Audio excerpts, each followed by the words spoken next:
Thank you for tuning in tonight to the Online Missions Conference. I'm excited for you to meet a missionary like we've not had before. This is a missionary whose mother and father were both missionaries, whose grandparents were both missionaries. You do not want to miss a moment of the presentation we're going to see of Brother David Bonikowsky and his work in the Basque Region of Spain. Watch their presentation with me, and when we're done, I'll bring Brother David on and we'll have a time of interview. Thanks for watching tonight. Hello, we are the Bonikowskys. My name is David, this is Raquel, and this is our little daughter, 5-month-old Lady. And we'll see how much she wants to participate in the video or not. We are missionaries here in Spain, the Basque Region of Spain. I have been here since 2012. I came as a single missionary, met Raquel in 2015, I believe, and we were married in 2016. And we've been serving together ever since we were married. 2 years ago, in 2018, we started working with the Kaisers at the Renteria Church, getting ready for the transition when they ended up retiring. And as of the last month, they have retired, gone back to the States, and we are now pastoring the church at Renteria, where they have served for so many years. A little bit about us. Like I said, my name is David. I'm a third-generation missionary, I guess, here in Spain. Both sets of grandparents were missionaries in Spain. My paternal grandparents, Al and Helga Bonikowsky, as well as Flay and Margaret Allen, came to Spain when it first opened up to missionaries in the 1960s, 70s, and they served for many, many years here. They have recently retired in the past 5 years, and now they're back in the United States, but they have left behind, in both cases, churches led by Spanish-speaking pastors.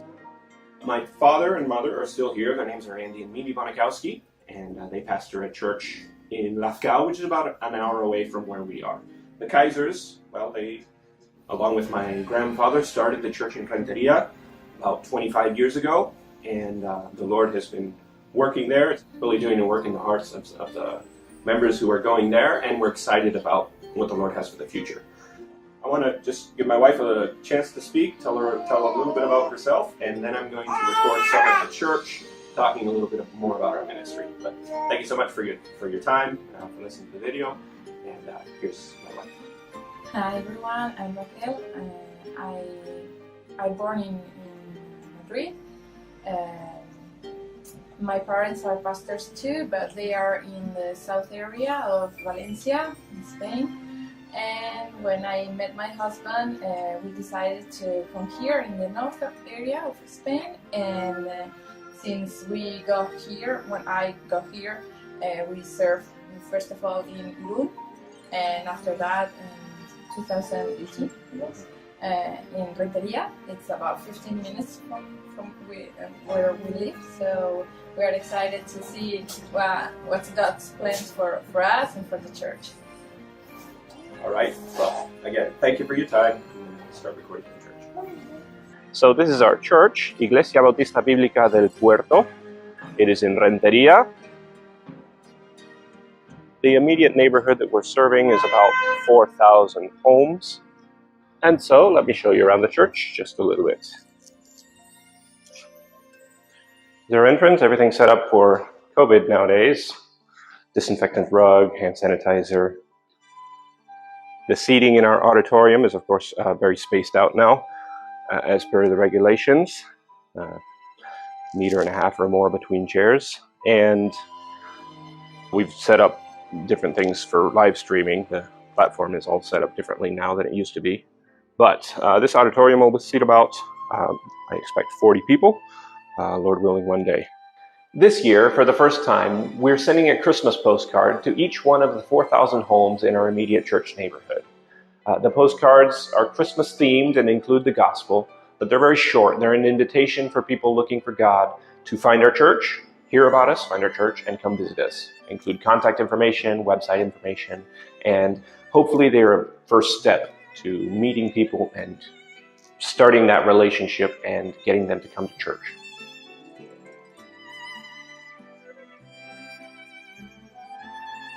Our church is in Renteria, city outside the capital city of our province, San Sebastián.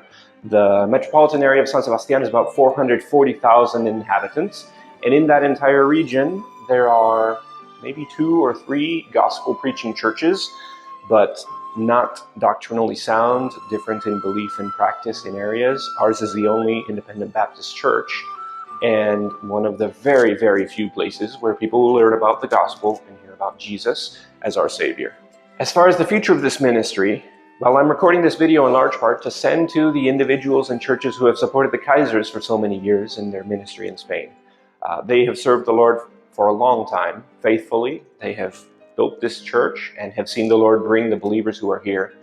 But they're retiring now, and my wife and I plan to move this ministry forward and see the Lord continue to do amazing things in Renteria. My wife and I are missionaries with Worldwide New Testament Baptist Missions, the same mission board that sent Roy and Luann Kaiser here to Spain. However, our income is about 50% missionary support. The rest comes from what we're able to work here. My wife is a pharmacist, she works in a pharmacy, and I teach English classes, and with that we're able to live and serve here in the Basque region. Our hope and our prayer is that some of you watching this would consider taking us on as missionaries, perhaps for the same amount you were supporting Roy and Luann.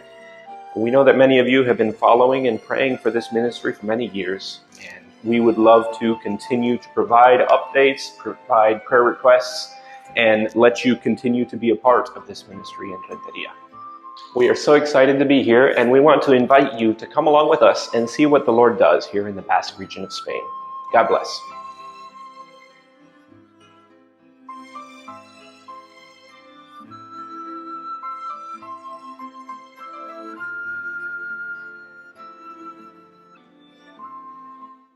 Thank you for joining us tonight on the Online Missions Conference. My name is John O'Malley, and my guest tonight, as you just saw his presentation, is Brother David Bonikowsky. Brother David, welcome to Online Missions Conference.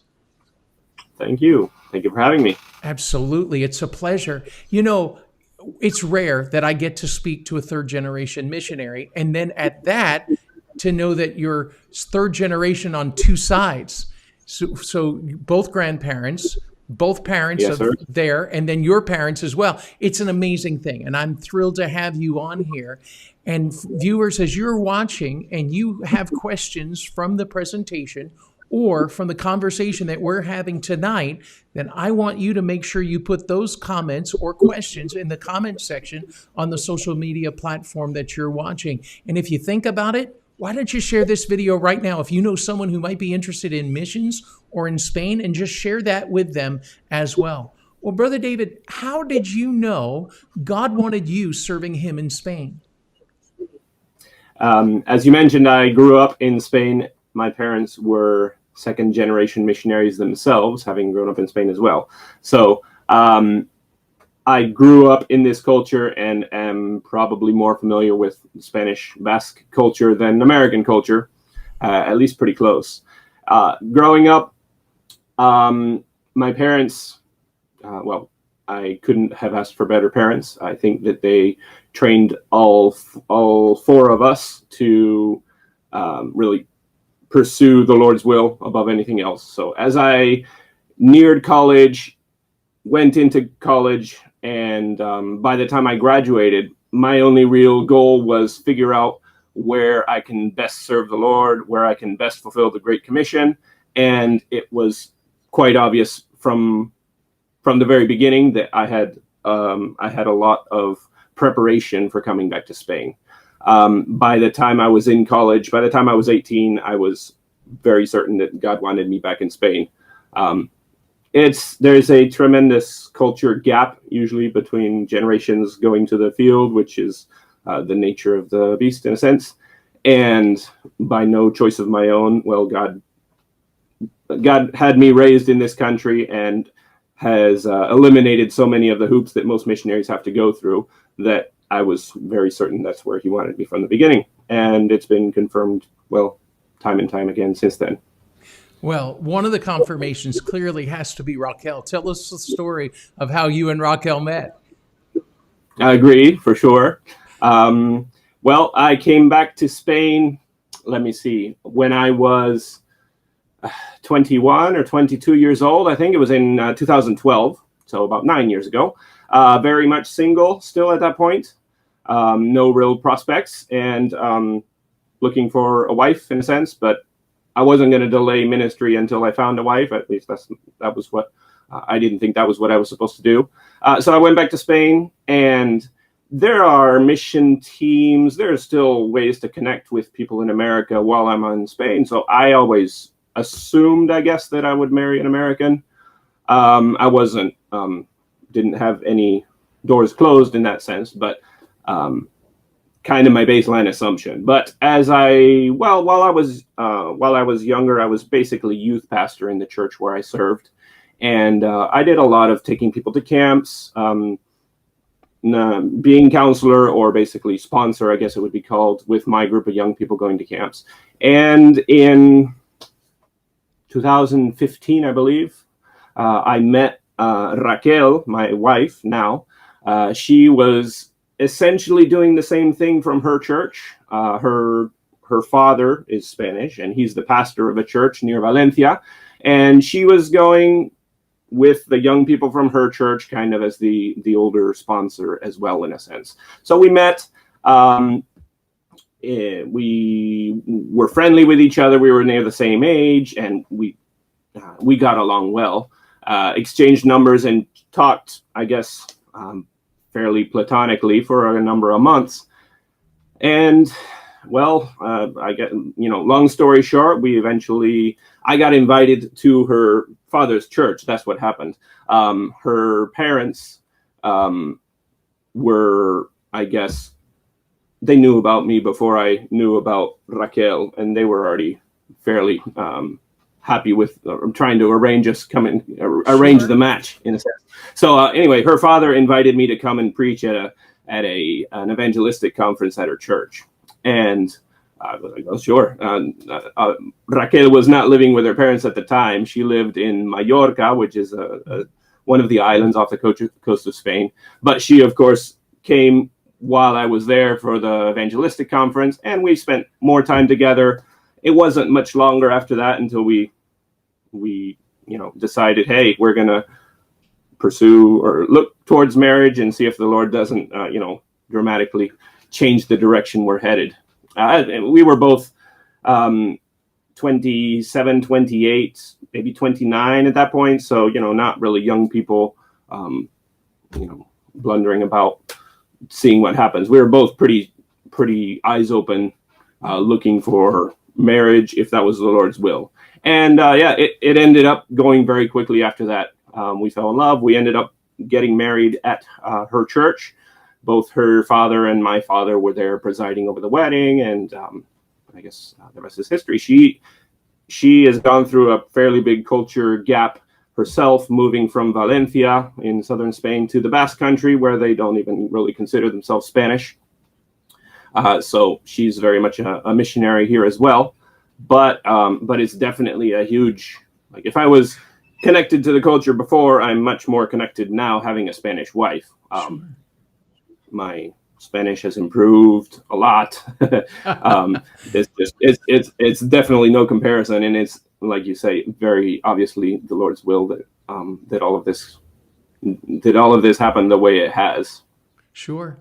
David, one of the things I was thinking about asking you tonight, and now as you brought it up, I want to speak to not politics, but culture. How can two countries have two distinct cultures? Can you briefly summarize for us? Some people may not even realize Basque. What is that? It's Basque, Basque, and it's a region in Spain. Give a short history or lesson or something to help people understand, not just North and South, because I have a lot of Americans who watch, and as they watch, they'll say, well, that would be someone from the cultural Northeast of America versus the cultural Dixie South. And they'll say, okay, that's it. But this is different. Help us, David. Okay. Well, there's American history is quite short in comparison to Spanish history, I guess. True. So it goes back quite a ways. But there's a very clearly different ethnic group of people in what's called the Basque region. The Basque region is mostly in Spain, but there are two provinces in the southern part of France, all connected here, which is also considered Basque country. of course, even though it's in technically in the country of France. The people here they're physically a little bit different, although there's a lot more intermingling. Like the difference isn't quite as dramatic as it used to be, but just visually a different race in a sense. They have their own language. The Basque language is much older than the Spanish language. The Spanish language comes out of Latin, and it's a mix of, it's developed relatively recently in history. The Basque language itself has no connection with Spanish except, I guess, modern words. That words that came into that were invented in the last couple of centuries. As far American is not a culture in and of itself. It's mixed. America is made up of so many different cultures that it's a very, very new concept. But Basque and Spanish, they go way back, and they are really not connected more than that they share a border in a sense. As far as differences, there's the biggest cultural differences, or at least the most important differences for us, would be religious, at least the way, and this is generalization, right? But in most of Spain, when you go out of the Basque Country down to the south, the further south you go, the more conservative, and use the word conservative here, like tending toward Catholic. Just to get our terms defined, right? But they are Catholic the further south you go. There are some parallels, like the way America and the way it works in North and South America as well. Sure. But further south you go, the more people are invested in the Catholic Church. They go to Mass. They are conservative in ethical values as well, or more conservative. You take the same topics, abortion, homosexuality, all those things, they go along with that conservative Catholic, which it's funny to, lump those together. Right. But that is all, depicts southern Spain. And the north would be the other extreme. Where we are is very progressive. They are much more like the rest of Europe, politically and morally. Much more open to the progressive issues, much more atheistic than the rest of Spain. The vast majority here would be considered atheist or agnostic. There are still Catholic churches, and there's still definitely connections to the Catholic Church. But the biggest difference would be that they are post-religion, in a sense. That's the way they see themselves. So very few people interested in God. You go down deep, and they have the same fear of death, and they have the fear of the unknown that everyone faces. But definitely on the surface, much more, progressive and atheistic, I guess. That's fascinating. You go into food, or you go into all kinds of other different ways the culture is different, right? But I think that's the important part. Our angle is the gospel, and so that's the best one to have drawn our attention to that. And I hope it's informative. And viewers, as you're watching, throw your comments in there to Brother David about the Basque region if you'd like. And I know as God gives him time to do so, he'll respond and give you a better insight as well. Brother David, when you look at your ministry and the challenges you face, what keeps you pressing forward? I really love the people I'm serving here, I guess. Maybe it's cliche to say whatever, but I really don't have anything like pulling me away from the ministry, in a sense. I am fully confident this is exactly where the Lord wants me. I'm not going to say that I'm doing everything exactly the way the Lord wants. That's what I'm trying to do, right? But I have no, I guess a lot of missionaries come and they kind of have a lot of their heart back in the country that they left, which is totally normal, right? And a lot of family back there and everything. That's not really the case for me. So I love the place where I serve, and there aren't really any things pulling me away from that that I could really recount. I'm not a particularly tend toward depression type of believer, and I don't mean that in any sense like as a to talk. I don't mean it in any way as disrespectful, right? But I am by nature kind of a slow plodding forward kind of just stick with the task kind of person. That's kind of my personality, I suppose. Since I married a Spaniard, I will most likely live here very happily the rest of my life, retire here. If my long-term goal is to leave the church in hands of a native pastor and theoretically retire. I don't know what the Lord will have or anything like that, right? But the day I retire, I'll probably live here or in another part of Spain, because this is essentially my life. Like not really anywhere to run to. Amen. I don't see myself any more American than Spanish, really, or Basque. Well, I don't know if that answers the question. It does, absolutely. When it comes to the calling of God, it's the idea of faithfulness and just being where he put you and serving the Lord. And you've done that quite well.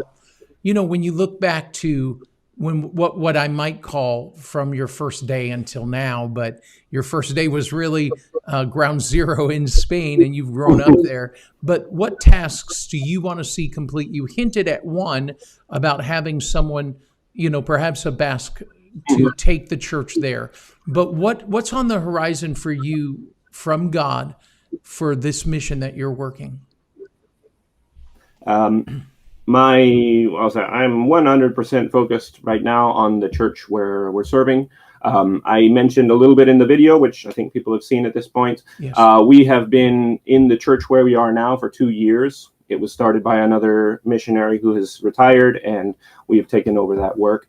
But it's a very small ministry at this point, about 5 or 6 believers on a Sunday. And of course, all the numbers are out of whack because of COVID. Sure. But really, that's my only focus at this point. Invest in the lives of the believers who are there and try to give the gospel to new people and see the church grow. Upcoming, 2 of the believers in church want to get baptized, and I'm working on going through discipleship with them, baptizing them, and just helping them. I guess just what the Great Commission says, right? Go into the world and preach the gospel and baptize believers. Prepare them for leadership in the church or servantship in the church, whatever God has for them, right? We would love to, as far as a goal, we would love to find a house and live in the church neighborhood or close to the church neighborhood. We live about 10-15 minutes away in a different city, and we can get to church quickly enough. It's not so far away as to be a hindrance, but my goal would be one day to have both me, my wife, and my kids, Lord willing, more integrated in the neighborhood of the church itself, which right now it's simply not an option economically. We can't afford really to move anywhere else. Long term, I want to, have kids in school nearby or in extracurricular activities nearby, be meeting parents and people our age who are near the church. So basically more integration in the local area that we're serving. Those would be my big goals. Nothing else really comes to mind other than those things. I'm focused on the church. Absolutely, and that is vital. Brother David, I'll have a lot of viewers watching tonight. They're looking at this and they're seeing you. You're a young man. You're nearer their age than I am, perhaps. And you look at what you have been called to do, and they're watching you and they're thinking, I didn't grow up in Spain. What could I do for God? Or I didn't get to go here as a kid, or I didn't do that. But there's something that they're considering about the will of God. Would you consider making a direct appeal to those who might be evaluating God's will for their life and give them a word of encouragement? Absolutely. If you are looking for advice, pursue God, pursue your relationship with God, and He will make that very clear to you in time, right? What he wants from us, and I think everyone who calls himself a believer should be asking themselves, what is my role in the Great Commission? What am I supposed to be doing right now? It's not like a light switch. Some people get called and other people don't. Your question isn't really, should I be serving the Lord in the Great Commission? It's where should I be serving the Lord, right, and how should I be serving the Lord? So absolutely. God, as you serve in the place where you are, God will open up doors for you to potentially move somewhere else. You know, if he wants you overseas, then he will open up doors and direct you overseas. The essential thing is that you're in a church somewhere and you're serving wholeheartedly in that church. If you don't know what to do, talk with your pastor, I suppose. He can probably give you some. There is ministry to be done everywhere, as far as I can tell. So if you're not busy, get busy. And if you're busy asking the Lord, should I be busy somewhere else? Well, keep doing what you are, pray about it, and I believe he will make that abundantly clear to you. Amen. Well, Brother David, and if you, I'm sorry, if you would love to come to Spain and see the ministry here, well, we need people. There are surrounding in my city, there is a church. There's a gospel preaching solid church. This is where I was serving for 5-6 years up until we started in Renteria. There are a dozen towns and cities I can't think well in miles, but I guess in 30 miles, in a 30-mile radius of where we are. And there's only really 2 other Bible preaching solid churches. So there's many towns and cities that don't have a single church, which that's a bad thing, right? We need more churches. We need more missionaries, and we need more churches here. So, amen. Definitely a lot to be done in this part of the world. Well, there's your Macedonian call, viewer. Brother David said, come over to Spain in the Basque region and help us. Brother David, thank you for the time tonight to share your heart, your passion, and your vision. And it's been a delight to have you this evening. Absolutely. My privilege. Thank you so much. And like Brother said, I'll definitely check through the comments, right? But you'll find a link to me somewhere to connect, and I would love to tell you more. Absolutely. And if you find Bonikowsky, well, sure. And if you find Bonikowsky in Spain and Basque region, it's likely you found him, his father, or his grandfather. So we'll get in touch for sure. Well, viewers, again, thank you for watching tonight. I want you to join me next week for the Online Missions Conference, as we have an opportunity every Thursday night, 7 p.m., to see what God is doing around the world. You can find other videos at this web address, wwntbm.com/videos, to go back and watch any of the videos that we've done in the past. Until next week, may God bless you.